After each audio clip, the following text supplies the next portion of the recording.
Rikke her. Ja, vi har jo alle sammen nogle dage, hvor vi ikke er helt sikre på dagen. Vi vågner fra morgenstunden af, ligger måske og tænker, nej, jeg har det her møde i dag og sådan noget der. Og så er dagen sådan set lagt til, hvordan vi kommer til at have det. Det vi kan gøre i stedet for, det er, at vi kan tage et bevidst valg til det, hvad det er for en dag, vi vil have.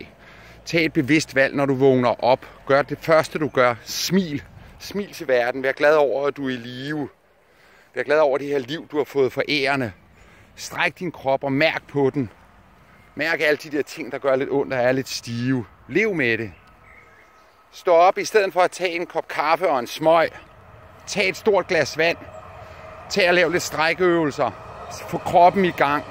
Nyd, at du har fået denne her krop, som du kan bruge til noget. Og så lav nogle mentale beslutninger om, hvad det er for en dag, du vil have. Sig højt, hvad det er, du skal i dag. Sig højt, hvad du er taknemmelig for.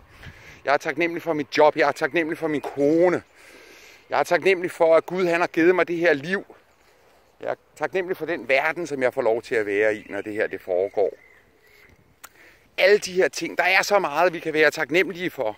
Og hvis vi gør det til en bevidst handling, og få sagt de her ting højt, og have noget bevægelse i vores krop samtidig, så kroppen husker ordene, og så hjernen husker kroppens glædesfølelse og bevægelighed.